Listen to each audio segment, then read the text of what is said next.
Olá pessoal da turma de Matemática Discreta.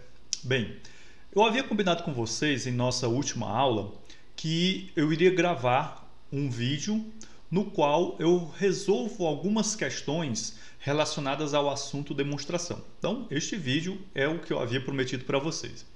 Nesse vídeo eu vou resolver 4 questões, sendo 3 de proposições do tipo P condicional Q, certo? E um quarto exemplo em que eu vou trabalhar com uma proposição do tipo se somente se. O primeiro exemplo é um exemplo bem simples, bem trivial, apenas para que nós possamos entender em linhas gerais a estrutura de uma demonstração. Depois a gente passa para um exemplo um pouco mais sofisticado. Depois nós avançamos no grau de sofisticação e vamos a um exemplo bem mais complexo, que vai exigir muito mais atenção de vocês do que os 2 primeiros exemplos.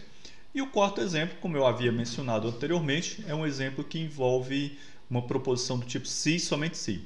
Enquanto que as proposições do tipo se então, ela tem apenas uma mão única, vamos dizer assim, uma proposição do tipo se somente se, ela envolve uma prova um pouco mais complexa, na qual você faz uma prova no sentido se então, né, no sentido indo, e depois uma outra prova no sentido vindo.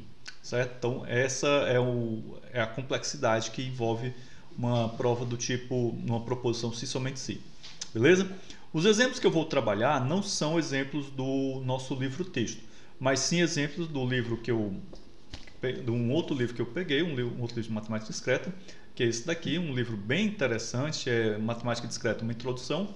O seu autor tem um texto bem bacana, um texto agradável de se ler, e muitos exemplos, muitos exercícios, e principalmente ele foca demais na parte de demonstrações. Então, depois que ele introduz o assunto demonstrações, em todos os capítulos nós vamos ter muitos exercícios que envolvem demonstração.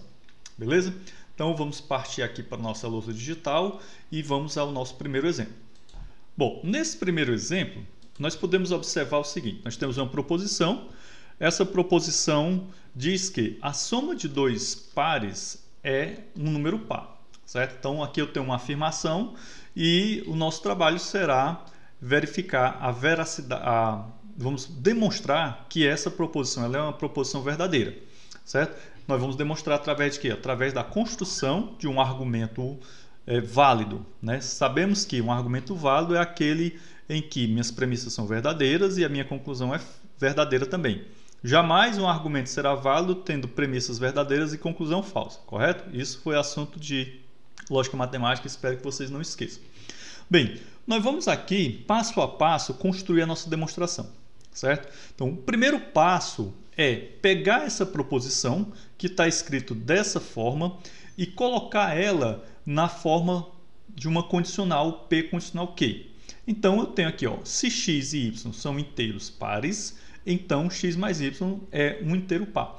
Então veja que nesse caso aqui, ó, eu peguei a minha proposição que falava de 2 inteiros quaisquer e deixei numa forma bem mais estruturada do que essa sentença aqui. Então eu tenho a minha hipótese que diz que x e y são inteiros pares.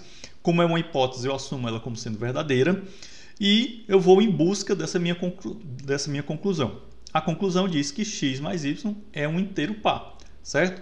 Essa conclusão precisa ser verdadeira, né? Se essa hipótese é verdadeira, então essa conclusão também precisa ser verdadeira, senão nós não teríamos um argumento válido. O nosso segundo passo é pegar essa sentença que a gente colocou na forma de uma condicional e já estabelecer qual é o início da nossa prova, da nossa demonstração e qual será o fim, ou seja, qual será o nosso destino. Então, meu ponto de partida é essa sentença aqui, sejam x e y inteiros pares. Então, eu vou começar daqui e o meu ponto de chegada será essa afirmação. Portanto, x mais y é par. O que nós vamos fazer agora é tentar desenvolver o miolo da nossa demonstração, da nossa prova. Aqui eu tenho o início, aqui eu tenho o nosso fim. Bem, nesse caso, né, o que é que nós precisamos fazer? Nós temos aí alguns conceitos e eu preciso expandir esses conceitos, ou melhor, expandir essas definições, certo? Nós vamos começar com a questão da definição de par, né? E a definição de divisível. Bom, observe essa primeira definição. Um inteiro é par se ele é divisível por 2. Isto é, 2 divide x. Então, um inteiro x é par se ele é divisível por 2. Ou seja, se eu pegar esse número x, dividir por 2 e obtiver um inteiro qualquer, certo? Só que quando eu falo da definição de inteiro par, eu acabo entrando num terreno um tanto delicado, porque eu apresento um determinado termo, que no caso aqui é essa expressão divisível, e é interessante que eu possa, que eu também defina o que é divisível. Nesse caso aqui, divisível por 2. Então, o que é ser divisível por 2? Um número é divisível por 2, né? Ou seja, 2 divide x, se x é igual a 2a, sendo a um inteiro qualquer. Pronto, agora eu tenho duas definições, né? E essas definições são aquelas com as quais eu irei trabalhar, correto? Uma vez de posse dessas definições, eu posso avançar na construção da minha demonstração, beleza? Bem, o que é que nós temos agora aqui? Nós temos algo que a gente sabe, né? Mas a gente também precisa saber para onde é que a gente quer chegar, correto? Então, o que é que nós vamos fazer aqui? Nós vamos colocar aquilo que nós sabemos. O que é que nós sabemos? Nós sabemos que pela definição, né, de inteiro, de par, x é igual a 2 vezes a. Da mesma forma, sabemos que y é igual a 2 vezes b. Sabemos também, né, que onde nós queremos chegar, ou seja, x mais y, para ele ser um par, para ele ser par, né, x mais y, ele tem que ser igual a quê? Vai ser igual a 2 vezes a mais 2 vezes b. Por que 2 vezes a, 2 vezes b? A gente sabe que x é 2 vezes a e a gente sabe que y é 2 vezes b. Então, essa igualdade aqui ela é perfeitamente válida, certo?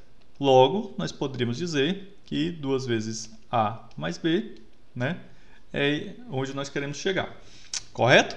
Bem, a gente observa o seguinte, esse a mais b, né, ele vezes 2 já dá a ideia de par. Então, nós já observamos que o nosso objetivo já está começando a aparecer para nós, correto?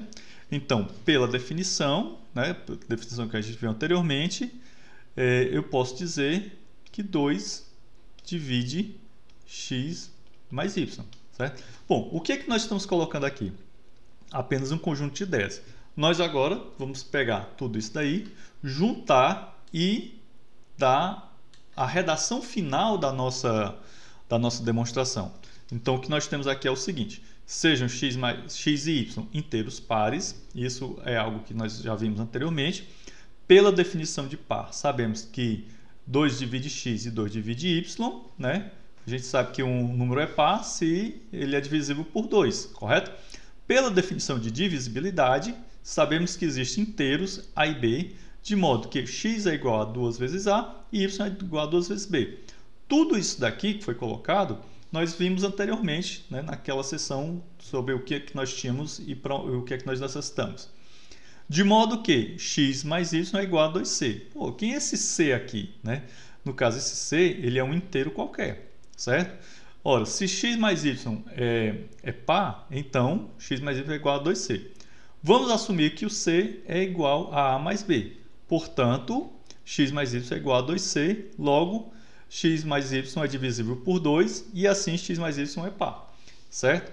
Bem, o que você tem aqui é a redação final da nossa prova. Então, isso daqui é a demonstração de que se eu tenho dois números inteiros pares, x e y, a soma deles, x mais y, também será par, correto? Então, aqui eu tenho a minha demonstração finalizada. O próximo exemplo, ele é um pouco mais complexo, mas nem tanto, e ele envolve também um conceito que a gente acabou de conhecer, que é a definição de divisibilidade. Bem, temos aqui, ó, sejam A, B e C inteiros. Se A divide B e B divide C, então A divide C, certo? Bom, de acordo com o que a gente acabou de ver, a primeira coisa que eu preciso colocar, né, é definir quem é o meu início, certo? E qual será o fim da minha demonstração. Então, meu início, essa frase aqui, sejam A, B e C inteiros, com A divide B e B divide C. Então, aqui é o meu ponto de partida. O meu ponto de chegada é, portanto, A divide C, certo? Bem, vemos que claramente nós temos aqui uma sentença do tipo condicional, ou seja, aqui é uma sentença condicional, se A divide B e B divide C, então A divide C, certo? Onde A divide B e B divide C é a minha hipótese e aqui A divide C é a minha conclusão, certo? Pela definição de divisibilidade, que já foi conhecida por vocês anteriormente, nós temos o seguinte: como A divide B, existe um inteiro x de modo que B é igual a x. Da mesma forma, existe um inteiro y de modo que C é igual a B vezes y. Então, nesse caso aqui, a partir da definição de divisibilidade, eu pude estabelecer quem é o A e quem é o B e quem é o C, certo? Então, esses dois elementos, duas entidades B e C, estão definidos a partir dessas igualdades, certo? Portanto, existe um inteiro Z, de modo que C é igual a A vezes Z, certo? Se existe esse inteiro Z de modo que C é igual a A vezes Z, significa que A divide C, certo? Bem, aqui nós temos a nossa conclusão mais uma vez aparecendo.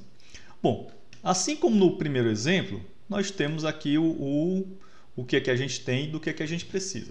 O que a gente tem é simplesmente os elementos A, B, C, que isso já foi dado pelo problema, o x e o y, que são os inteiros quaisquer que surgem na nossa vida de acordo com a definição de divisibilidade, certo? Tais que o B, essa igualdade aqui é verdadeira, né? B é igual a A vezes x, e que o C é igual a B vezes y. Por que que o B é igual a A vezes x? Porque a gente sabe que A divide B. Por que que o C é igual a B vezes y? Porque a gente sabe que B divide C, certo? Então, aqui apenas as definições com as quais a gente já trabalhou. Ora, o que que a gente quer? A gente quer achar o Z, tal que C é igual a A vezes Z. Por que que C é igual a A vezes Z? Porque foi dito lá no enunciado do problema, né, que a nossa conclusão é que A divide C, correto? Pronto. De posse disso daqui, nós já podemos começar a desenvolver o texto da nossa demonstração. Antes da gente desenvolver o texto da demonstração, vale a pena a gente pensar um pouquinho, né, sobre o que é que a gente tem. Então, eu tenho que B é igual a A vezes x, né? Eu tenho que C é igual a B vezes y. Ora, esse B do C, eu posso tranquilamente substituir por AX, né? Uma vez que essa igualdade é verdadeira, eu posso dizer que C é igual a AXY, certo? Ora, nós sabemos que o Z que eu procuro, certo? Esse número Z que eu procuro, ele é igual a X vezes Y, certo? Bom, nesse caso, a gente já pode aqui partir para o texto da nossa demonstração. O texto da nossa demonstração diz o seguinte: suponhamos que A, B e C sejam inteiros, com A divide B e B divide C, certo? Aqui não é nenhuma novidade. Como A divide B, existe um inteiro x, de modo que B é igual a A vezes x, da mesma forma que existe um y, de modo que C é igual a B vezes y. Essa sentença que a gente escreveu aqui foi definida através daqueles raciocínios que nós rascunhamos. Seja Z igual a x vezes y, né? Então, AZ, né? Quem é o Z? A vezes Z é igual a quê? É igual a A vezes x vezes y. Ora, porque a gente sabe que Z, né, é x vezes y. Ora, de forma que isso daqui vai ser igual a B vezes y. Por que B vezes y? Porque eu sei que A vezes x é igual a B, que por sua vez B vezes y é igual a C, como você pode observar aqui, certo? Assim, A divide C, né? Então, A divide C, ou seja, C é igual a A vezes Z, né? Então, você observa essa igualdade aqui, tá? Claramente. Então, A divide C, como queríamos demonstrar. Dessa forma, nós concluímos esse nosso segundo exemplo. Esses dois primeiros exemplos, eles foram bastante triviais, eles foram bastante simples, não exige muito sofisticação matemática, mas agora a gente vai chegar a um outro exemplo que a prova ela é bem mais elaborada e que exige um pouco mais de bagagem matemática por parte de quem vai construir a prova. Lembrando sempre, quando nós vamos construir uma demonstração ou uma prova, é necessário que nós tenhamos alguma boa bagagem matemática, ou seja, a gente conheça definições, a gente conheça alguns teoremas, a gente conheça também corolários, lemas, enfim, tudo isso vai fazer parte da cultura matemática que você vai adquirir com o tempo, correto? Vamos então ao nosso próximo exemplo. Nós começaremos esse exemplo apresentando a definição do que vem a ser um número inteiro composto. Bom, então vejamos bem. O número inteiro composto, ele... Opa! Vai, meu Deus. Vamos lá. Então, o número inteiro positivo A, ele é chamado de composto se existe um inteiro B, de modo que 1 é menor do que B, B é menor do que A. Sabendo que esse A é esse inteiro composto, né? E B divide A, ou seja, o A, o número composto, é divisível por esse B, certo? Então, nesse caso aqui, nessa definição, nós vamos ter o seguinte, nós vamos ter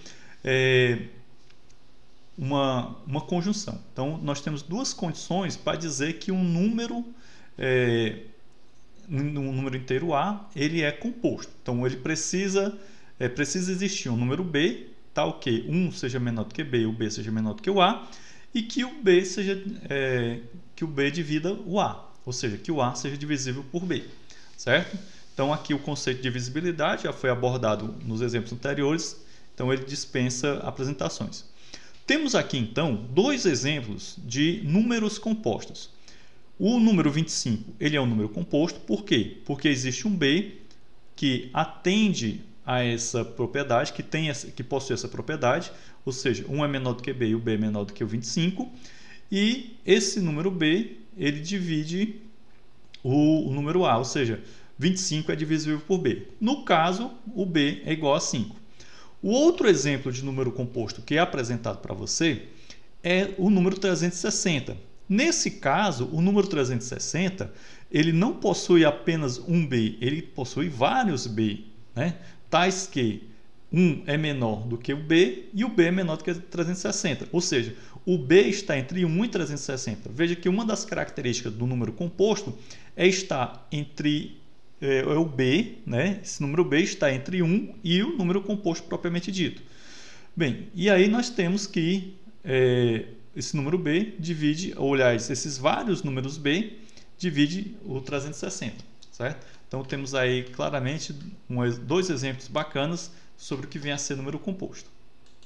Uma vez que nós definimos o que vem a ser o número composto, vamos à proposição que nós desejamos construir uma demonstração.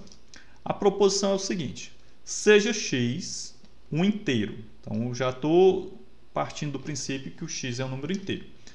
Se x é maior do que 1, então x ao cubo mais 1 é composto, correto? Então, nós temos aqui que o nosso número x ele é um inteiro. Se esse x for maior do que 1, x ao cubo mais 1 vai ser um número composto, certo? Bem, partindo para aquele esquema básico, nós temos que o início da nossa demonstração é seja x um número inteiro e suponha que o x é maior do que 1. Essa informação aqui é muito importante. Aliás, essas duas informações, o x ser inteiro e ele ser maior do que 1, é de fundamental importância para o desenrolar, para o desenvolvimento da nossa demonstração.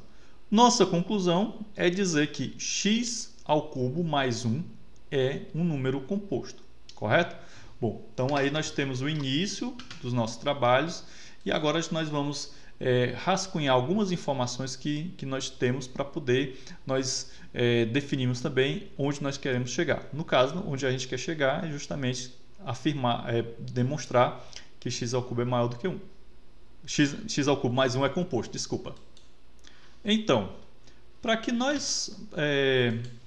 para a gente chegar à conclusão de que x ao cubo mais 1 é um número composto, nós precisamos o quê? Nós precisamos encontrar um fator de x ao cubo mais 1 que esteja, né, entre 1 e x ao cubo mais 1, certo? No caso aqui, o nosso número b, correto? De acordo com o que foi visto como definição de um número composto. Bem, se nós precisamos encontrar um fator, imediatamente, até para nossa própria sorte, nós vamos lembrar que eu posso empregar a fatoração nesse polinômio aqui e encontrar um polinômio, fatorar ele e encontrar um novo polinômio. No caso, nós teríamos o quê? X ao cubo mais 1 é igual a x mais 1 vezes x ao quadrado menos x mais 1. Isso daqui é a álgebra elementar que você aprendeu lá no ensino fundamental, no ensino médio, então não tem muito o que a gente discutir. Então aqui eu tenho esse x ao cubo mais 1 fatorado e agora eu tenho dois novos elementos, certo? Então, a partir daí, a partir dessa álgebra básica, nós vamos adicionar algumas informações no nosso texto da demonstração, certo? Então, essa informação aqui, ela precisa ser colocada lá no nosso texto da demonstração. Lembre-se que a demonstração começou dizendo o quê? Seja x um número inteiro e suponha que x maior do que 1. Então, nesse caso, eu já tenho uma nova informação que eu poderia dizer o seguinte, né? Dava aquele enunciado e ainda dizia o seguinte: observe que x ao cubo mais 1 é igual a x mais 1 vezes x ao quadrado menos x mais 1, certo? Então, o texto da nossa demonstração ele já começa a ganhar alguns novos componentes, alguma nova informação. Além do mais, é possível nós afirmarmos que x mais 1 ele é o divisor de x ao cubo mais 1, de acordo com o que a gente observa aqui, certo? Então, a parte aqui do finalmente da nossa demonstração começa a crescer também. Então, nós podemos expandir um pouco a parte final da nossa demonstração, dizendo como x mais 1 é divisor de x ao cubo mais 1, nós notamos que x ao cubo mais 1 é composto, certo? Então, é uma informação extra que nós vamos colocar aqui. Então, essa parte está um pouco mais complexa, né? Comparado com os exemplos anteriores. Nós observamos ainda outros pontos. Como o x ele é um inteiro, né? Então, ambos, x mais 1, certo? X mais 1 e o x ao quadrado menos x mais 1, eles também são inteiros. Ok? Então, essa informação de que x mais 1 e x ao quadrado menos x mais 1 são inteiros também precisa constar no texto da nossa demonstração. Correto? O que está faltando agora para a gente avançar um pouquinho mais? Bem, de acordo com essa fatoração, nós podemos afirmar o seguinte: x mais 1 divide x ao cubo mais 1, de acordo com o que nós fatoramos, correto? Então, nós precisamos agora, né, trabalhar para provar essa propriedade aqui, correto? Isso daqui já é uma propriedade da definição de número composto, né? Lembremos que o número A qualquer composto, se ele tiver essa propriedade aqui, né? No caso, esse seria o número A, e que o número B divide A. Então, esse x mais 1 aqui, certo? Que a gente obteve da fatoração, será justamente o nosso número B, certo? Da definição de número composto, né? Então, existe um B, né, que possui essa propriedade aqui, tanto essa quanto essa outra que nós estabelecemos. Essa propriedade da divisibilidade já foi reconhecida aqui, ó. A gente sabe que x mais 1 é divisível, ele divide x mais 3 mais 1. O que é que está faltando? Está faltando agora a gente trabalhar essa parte aqui, correto? Que é o que nós vamos fazer agora. Um momentinho. Então, nós precisamos demonstrar essa desigualdade. 1 é menor do que x mais 1, que por sua vez é menor do que x ao cubo mais 1. Certo? Para nós demonstrarmos essa desigualdade, nós vamos fazer por partes. Ou seja, começar com isso daqui e depois com essa outra aqui, que vai ser um pouco mais trabalhosa. Correto? Portanto, acompanhe o nosso raciocínio. Então, vamos começar com essa parte e a gente assume, aliás, a gente sabe, quer dizer, que x é maior do que 1. Isso já foi dito lá no enunciado do problema. O que é que nós vamos fazer? Nós vamos somar aos dois lados, somar 1, desculpa, faltou 1 aqui. Somar 1 aos dois lados vai resultar na seguinte igualdade. Então, eu tenho aqui x maior do que 1. Então, vou pegar essa desigualdade aqui. Vou somar 1 a ambos os lados. Se eu somo 1 a ambos os lados, isso mantém a minha desigualdade, então não vai alterar em nada. E nesse caso, né, quando eu somo 1 a ambos os lados, acabo que resulto nisso daqui, que 2 é maior do que 1. Então, ficou demonstrado já essa parte aqui. O que é que está faltando agora para a gente? Está faltando, né, mostrar que x mais 1 é menor do que x ao cubo mais 1. Por quê? Você precisa lembrar que na definição de número composto, o fator b ele está entre o 1 e o a, que no nosso caso aqui o a é x ao cubo mais 1. Então, para que x ao cubo mais 1 seja um número composto, eu tenho que observar essa desigualdade e tenho que observar também que o fator b divide o a.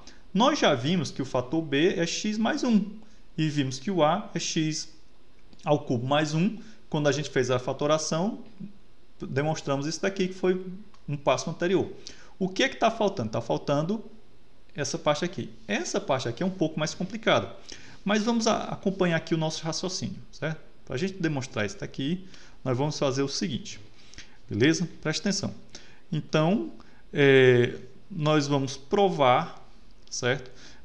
Se a gente trabalhar de frente para trás, nós podemos demonstrar que x mais 1 é menor do que x ao cubo mais 1. Isso vai ser suficiente que a gente prove o seguinte, que x é menor do que x ao cubo. Correto? Então, nós vamos precisar fazer isso aqui. Vamos procurar demonstrar isso aqui. Vamos observar o seguinte. A gente sabe que o x é maior do que 1, correto?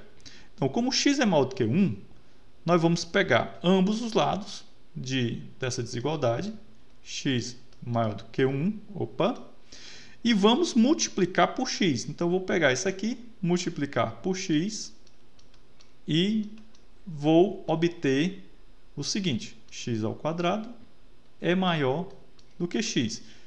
Essa desigualdade aqui, ó, x ao quadrado maior do que x, eu obtive pegando essa desigualdade, x maior do que 1, multipliquei por x. Como eu multiplico ambos os lados por x, essa desigualdade se mantém. Correto? Ora, como x é maior do que 1, então eu posso afirmar tranquilamente que x ao quadrado ele é maior do que 1. Correto? Então isso daqui está provado, está afirmado. O que nós vamos fazer agora? Nós vamos pegar essa desigualdade e multiplicar novamente por x e vamos obter x ao cubo é maior do que x, correto? Então, nesse caso aqui, ó, fiz uma nova multiplicação por x em ambos os lados, eu peguei que multipliquei por x, ambos os lados, e obtive x ao cubo maior do que x. Com isso daqui, eu acabo provando, né, essa outra parte que nós estávamos precisando provar. Então, realmente, x mais 1 está entre 1 e x ao cubo mais 1, e que x mais 1 divide x ao cubo mais 1, logo, x ao cubo mais 1 é um número composto. Pronto. Com tudo isso, com todas as informações, certo?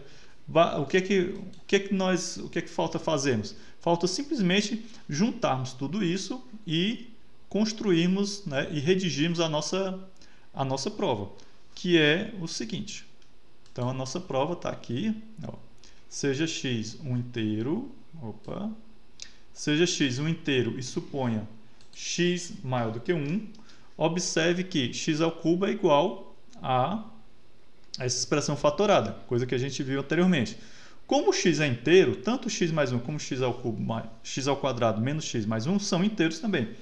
Portanto, x mais 1 divide x ao cubo mais 1.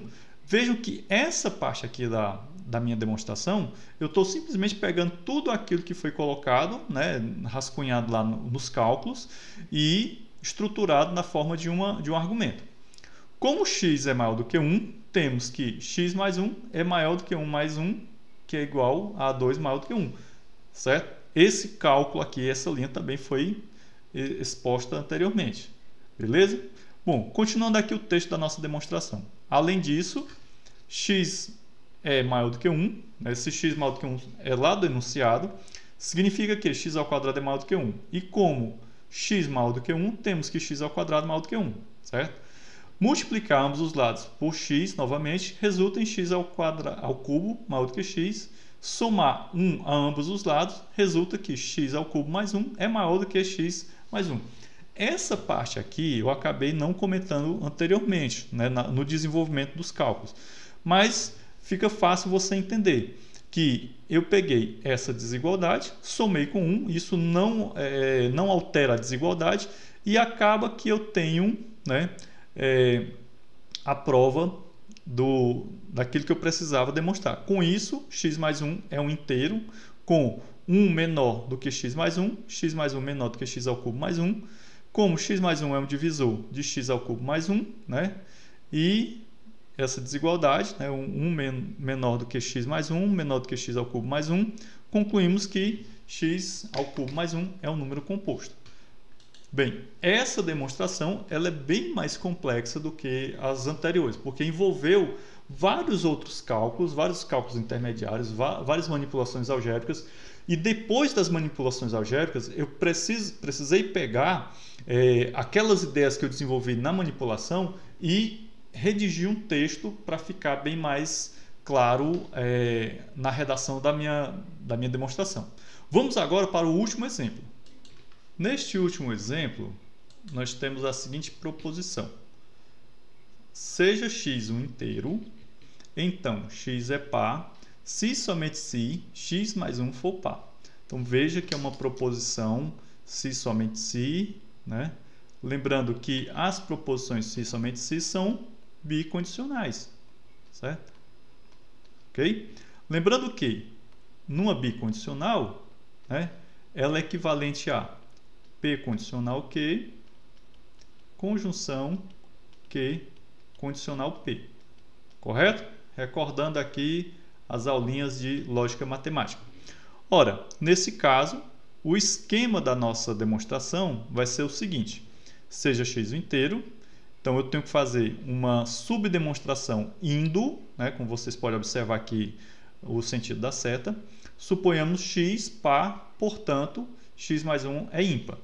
E agora, aí temos que também fazer uma outra subdemonstração, voltando.